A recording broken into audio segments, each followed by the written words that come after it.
Okay. Dito sa video na 'to, ang natin na topic ay calibrating scale. So, bago tayo gumamit ng mga measurement tools dito like itong length measurement, poly length measurement, and area, kailangan natin mag-calibrate ng scale muna. Paano ba natin i-calibrate 'yan? So, dalawang way. Ito yung unang way. Unang way is itong preset. Second way, itong custom. So, gawin muna natin 'tong preset. By the way, kung titignan niyo 'tong drawing na 'to, ang 1:50 ang mga section na 'yan. Tapos meron siyang spot detail dito na 1:5. Ang paper scale niya or mother scale is 1:50. So, dalawa yung scale, okey? Dito ka sa 1:50. So, 1:50. 'Pag nag-calibrate ka ng preset diyan na 1:50, click mo 'yan, iilaw 'yon, click mo ulit, mawawala. So, ibig sabihin na-calibrate na 'yan na 1:50. I-double check natin, gumamit tayo ng length tool measurement. 'Pag kinlik natin dito at saka dito, ayan, 1,061 mm. Kaya ako hindi ko masyadong sina-suggest or ginagamit itong, preset. Mas prefer kong gamitin itong custom.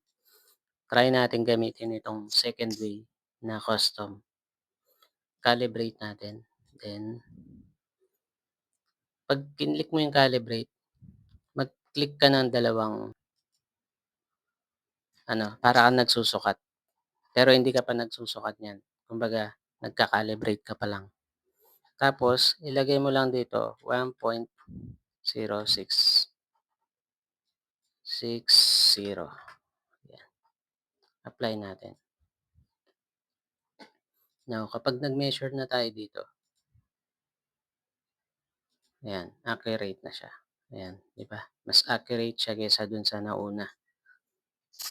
Now, paano naman yung mag-add ka ng another scale with na kagaya nito, 'di ba? Itong another drawing na 'to, may iba siyang scale. Kapag kasalukuyan parang ang sinundan niya 1:50, kaya nga kung 'pag chineck natin 'to, mag-try tayo magsukat dito. Ayan, 2.7 yung makikita mo diyan kasi 2,700 kasi naka 1:50 ka. Ngayon para makapag-add tayo ng totoong sukat para dito, click natin itong dito sa viewports. Kung hindi mo nakikita yung kanina, click mo lang 'tong arrow. Tapos add tayo ng viewport. Yan, select region to define. So, click mo lang yung okey, tapos pili ka na i-window mo yung gusto mong i-window. Kagaya niyan, iwi-window natin yang buong 'yan, yang detail na 'yon. Tapos custom ulit tayo, mas mas ano 'yun, sigurado. Click natin 'yan, tapos 0.27. Now, meron na siyang pinakita na gano'n, nag-escape ka lang, ibig sabihin ano 'yun, 'yun yung viewports na in-add mo na bukod dun sa 1:50. Try natin magsukat, okey, try natin magsukat, ayan 20, 'di ba? 160, tama siya, 'no? Kaya okey lang 'yan. So 'yun, gano'n ang pagka-calibrating scale.